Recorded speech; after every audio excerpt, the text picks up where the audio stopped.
Fundação Roberto Marinho apresenta Globo Ecologia.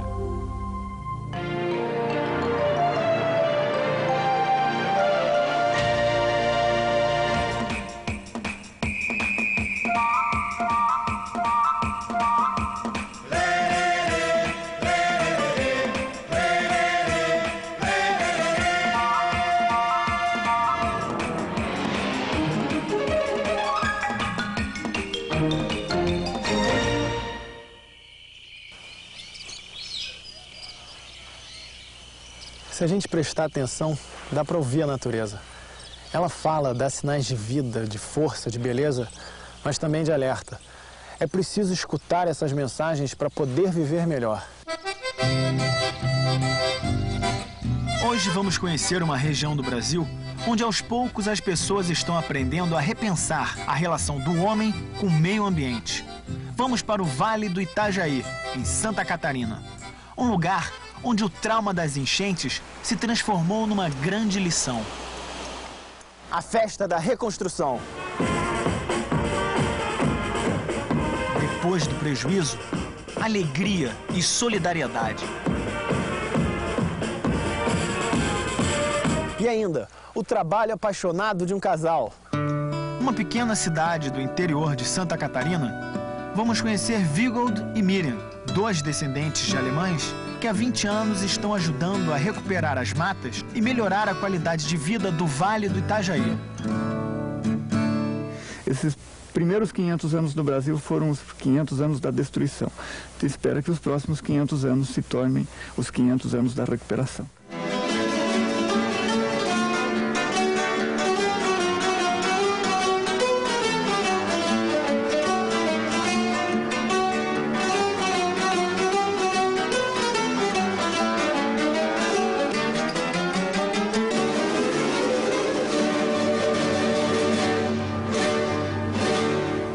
O brasileiro é uma mistura de vários povos. Eu mesmo sou uma prova disso. A minha mãe é brasileira e meus avós são suíços alemães. E para mim está sendo muito legal, é emocionante mesmo apresentar esse programa aqui em Santa Catarina. Na viagem de hoje, vamos começar vendo o que se fez de certo e também de errado na ocupação da terra no Vale do Itajaí.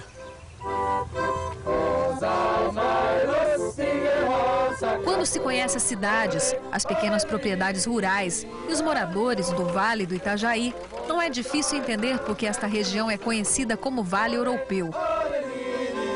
O vale ocupa esta área central de Santa Catarina. A principal cidade é Blumenau, que serviu como ponto de partida para a colonização da região no século passado. Hoje o Vale do Itajaí tem 46 municípios incrustados entre as montanhas. Uma região que um dia já foi toda coberta pela Mata Atlântica, um dos mais importantes e ameaçados ecossistemas brasileiros. A marcha da destruição da Mata Atlântica começou há 500 anos, quando os primeiros europeus chegaram ao Brasil. No Vale do Itajaí não foi diferente. A região, ocupada a partir de 1835, recebeu imigrantes de vários lugares, mas principalmente da Alemanha.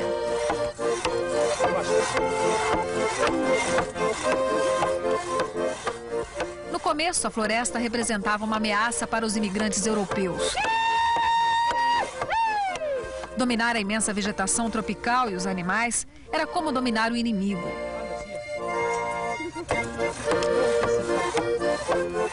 Depois, os colonizadores perceberam que toda aquela riqueza podia se transformar em lucro. A chegada da Maria Fumaça e das madeireiras ajudou a acelerar o processo de destruição.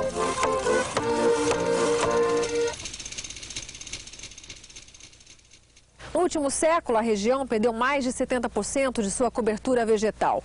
Uma destruição que beneficiou poucos, mas que hoje custa caro para muita gente. Fotos e documentos mostram que as enchentes são um problema antigo por aqui. Há muito tempo, os moradores do Vale do Itajaí convivem com a subida repentina do rio Itajaí-Açu e seus afluentes. No mundo inteiro, existem poucas bacias hidrográficas como a do Vale, com tantas nascentes e pequenos rios. A água sempre foi abundante na região. O problema é que o número de enchentes vem aumentando na mesma proporção do desmatamento. Há 100 anos atrás, nós tínhamos 3 enchentes a cada 20 anos. Hoje nós temos quase 20 enchentes a cada 20 anos. Então isso é porque todas as ocupações, a lavoura, a pecuária, as casas, os edifícios, as ruas, todos contribuem para a água chegar mais rápido no rio. Muita gente ainda se lembra da enchente de 1983, uma tragédia que atingiu toda a região. Os rios subiram, inundando mais de 70% do Vale do Itajaí. 4 pessoas morreram, milhares perderam suas casas.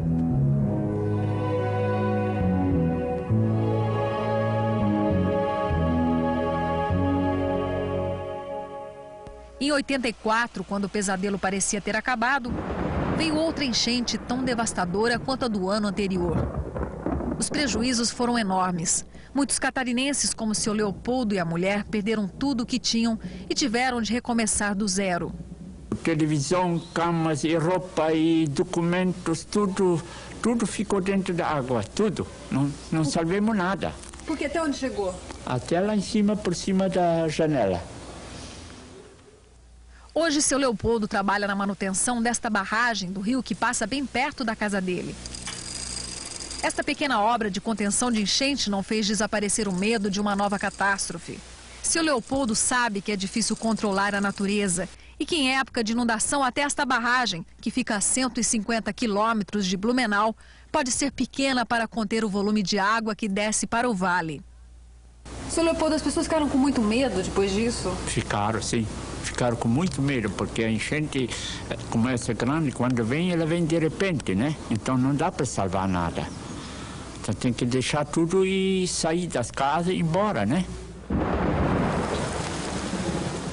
A grande ameaça de enchente é nos meses de janeiro e fevereiro, época das chuvas de verão, que vem em forma de pancadas. E nos meses de junho e julho, quando a chuva cai mansa durante dias seguidos. Mas a população do Vale do Itajaí sabe que o rio pode subir em qualquer época do ano. E é só o tempo ficar assim fechado para que 2 grandes dúvidas venham à tona. Quando será a próxima enchente e quais os prejuízos que ela irá causar?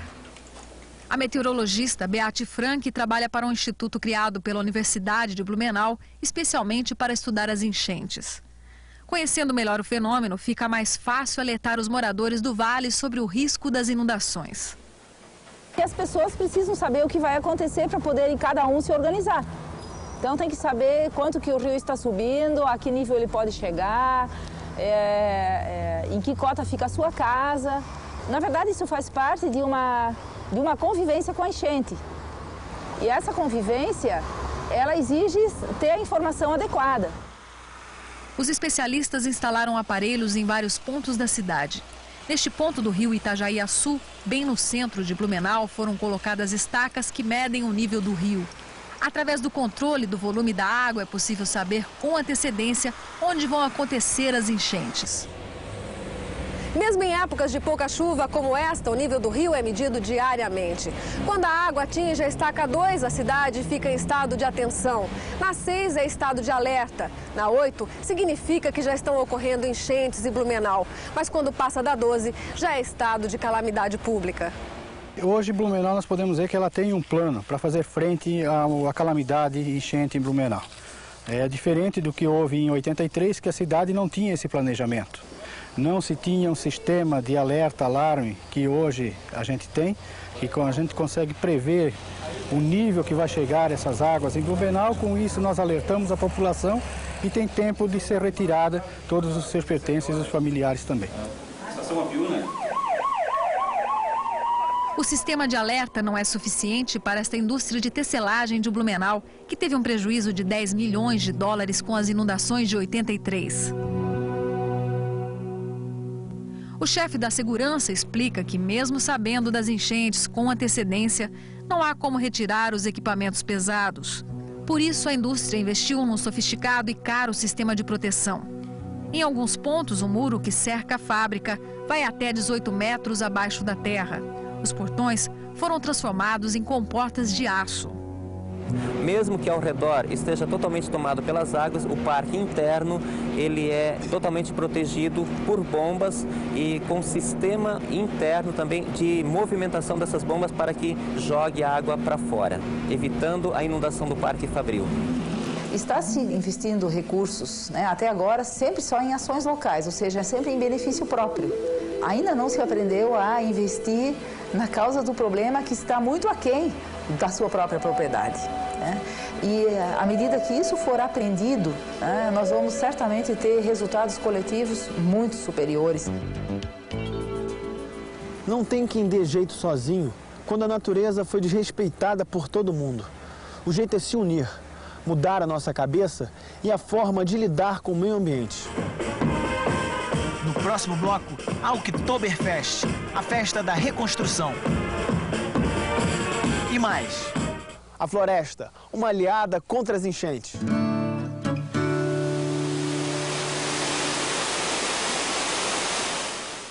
O Globo Ecologia volta no instante. Até já.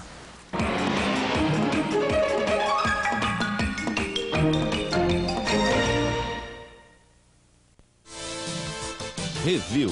Você escolhe. A Globo News exibe. Milênio com a física brasileira Ângela Vilela Olinto. Ela dá voltas ao mundo fazendo conferências e já publicou mais de 30 trabalhos científicos. Lucas Mendes entrevista a professora e pesquisadora do Departamento de Física da Universidade de Chicago. Review, neste sábado, 10h30 da manhã e 4h30 da tarde.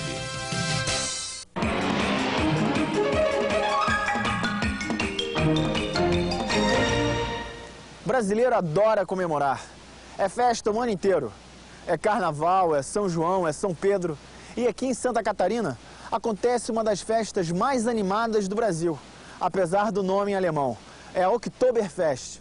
O mais interessante é que essa festa nasceu de um gesto de solidariedade. Olha só que legal.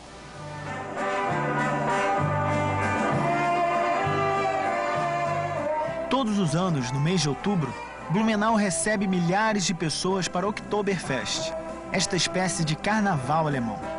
Esta festa foi realizada pela primeira vez em 1984, para ajudar as vítimas das inundações do Vale do Itajaí. Ela acabou virando uma tradição.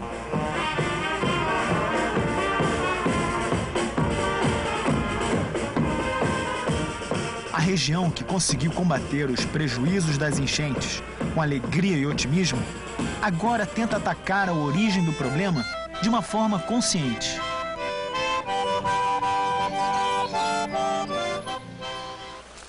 Durante muitos anos, o homem não percebeu a importância da floresta para o equilíbrio da vida neste lugar. Mas agora nós vamos para uma pequena cidade no Alto Vale do Itajaí, conhecer um trabalho que está ajudando a recuperar as áreas de Mata Atlântica da região. Bom dia, tudo bom, Miriam? Sim, tranquilo. Neste sítio cercados pelo verde vivem Vigold, Miriam e as duas filhas. Ele trabalhava como administrador de empresa e ela como professora. Hoje, se dedicam a reverter o quadro de degradação da região do Alto Vale do Itajaí. Um lugar de pequenas propriedades de descendentes de alemães. Agricultores que durante muitos anos substituíram as florestas pelas lavouras. Desde pequeno, Vigold se preocupa com este problema.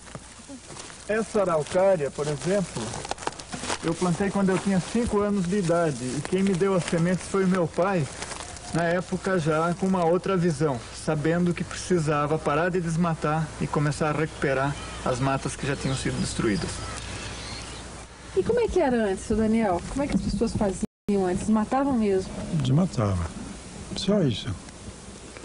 Destruía. De toda forma. Derrubava, queimava, desmanchava em serrarias. E o que não foi aproveitado foi queimado ou destruído.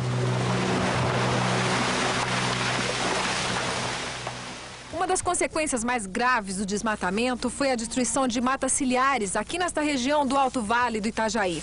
A vegetação da beira dos rios funciona como uma grande esponja. Ela absorve a chuva e evita que a água escorra com rapidez, alagando as cidades que ficam na parte de baixo do vale. Desde 1965, o Código Florestal determina: as florestas das margens dos rios e das nascentes são áreas de preservação permanente, não podem ser retiradas. Vários anos de desrespeito à lei também trouxeram consequências graves para quem vive na parte mais alta do vale. A gente viu outras pessoas, vizinhos daqui, perderem, né, lavouras, né, mesmo, né, as terras sendo levadas pelas águas, né, pelas enxurradas, né. Mas não vamos culpar nossos antepassados. Agora é tocar para frente e pensar em soluções.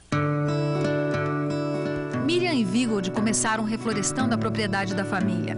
Há 12 anos ajudaram a criar a Premave, Associação de Preservação do Alto Vale do Itajaí, e transformaram o trabalho solitário numa grande parceria. Essas parcerias nós fomos construindo ao longo desse tempo e hoje, sem o apoio de prefeituras, de outras entidades, né, não governamentais, mesmo não ambientalistas, você não consegue mais realizar um trabalho desses porque você não pode pensar em fazer uma ação isolada. Essas ações elas têm que ser conjuntas, principalmente quando se trata de recuperação de mata ciliar, que você está lidando com um recurso que é um rio, né? O rio é muito dinâmico, ele passa por diversas propriedades, ele passa por diversos municípios e só uma ação realmente que envolva todo mundo é capaz de reverter a degradação. A grande ajuda vem dos agricultores da região de Atalanta. Uma parceria conseguida depois de muita conversa e conscientização. Em reuniões como estas, eles aprendem que não basta apenas deixar de desmatar. É preciso começar a recuperar as áreas degradadas. As crianças também começam a compreender o processo de ocupação do solo e os limites da natureza. Na maioria das vezes, não é a enchente que vem até nós, é nós que vamos até a enchente. Quando nós fazemos a nossa roça até dentro do rio, quando nós fazemos a nossa casa em cima do rio, nós estamos indo em busca da enchente. Então depois não adianta reclamar. É importante manter a mata perto dos rios e das nascentes.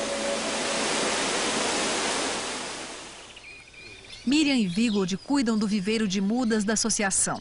A Gabriela e a Carolina acompanham o trabalho dos pais desde que nasceram e conhecem tanto sobre as plantas que já se atrevem a orientar os visitantes. E essa aqui qual que é? Tem o palmito e o ingá. Tudo da Mata Atlântica? É. E tem outras também. Quais? Araçá e esse aqui é o ipê amarelo. O viveiro produz 400 mil mudas por ano. Mais de 60 espécies diferentes de árvores nativas, flores e bromélias, muitas bromélias. Nós temos umas 40 mil bromélias aqui. Isso aqui é semente do que, Vigold? Aqui é semente de palmito que a gente pega na mata, traz para cá, deixa enterrada em serragem por uns 30, 40 dias, aí ela germina, daí a gente pega e planta num saquinho plástico e depois de 6 meses a gente leva de volta para a floresta para fazer o enriquecimento. O palmito é uma das espécies ameaçadas da Mata Atlântica porque foi muito utilizada, porque serve para fazer salada, para comer. Mas é também uma espécie muito bem aceita pelos agricultores porque eles podem enriquecer suas florestas secundárias e no futuro fazer cortes em sistema de manejo. E aí sim a gente estaria fazendo o que sempre precisava ter sido feito. Cuidando da Mata Atlântica, usando ela, mas preservando ao mesmo tempo.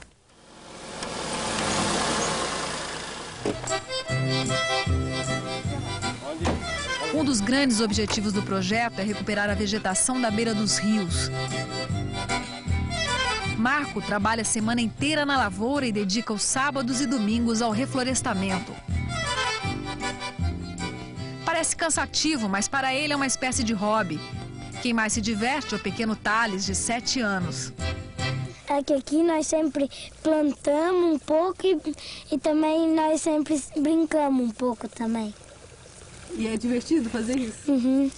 E ele é companheirão nisso? Ele ajuda aí, tá aí para ajudar o pai no que precisa, né?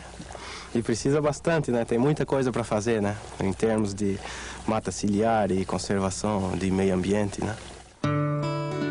O que o homem destrói tão rapidamente, a natureza leva tempo para reconstruir. Os resultados demoram, mas quando começam a aparecer são animadores. Na região de Atalanta, nos últimos anos, foram recuperadas 20% das matas ciliares.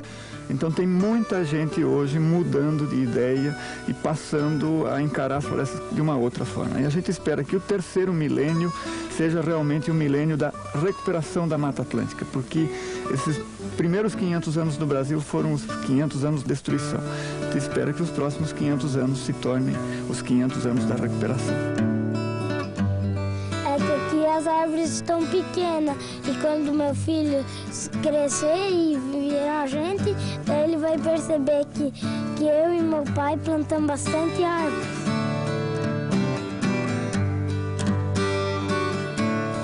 Eu quero deixar mais ou menos, o meu pensamento é deixar mais ou menos aquele tanto que eu destruí, eu quero deixar de novo, para os filhos, para os netos. Isso seria um prazer meu. Pagar a dívida com a natureza. Mais ou menos, sim.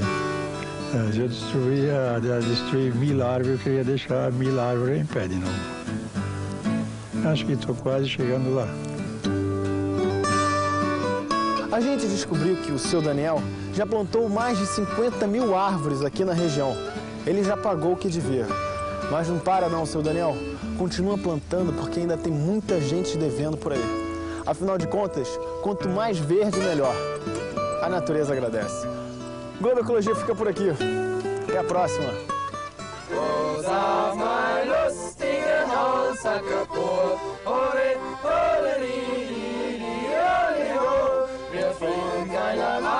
Kein Teufel und kein Sturm.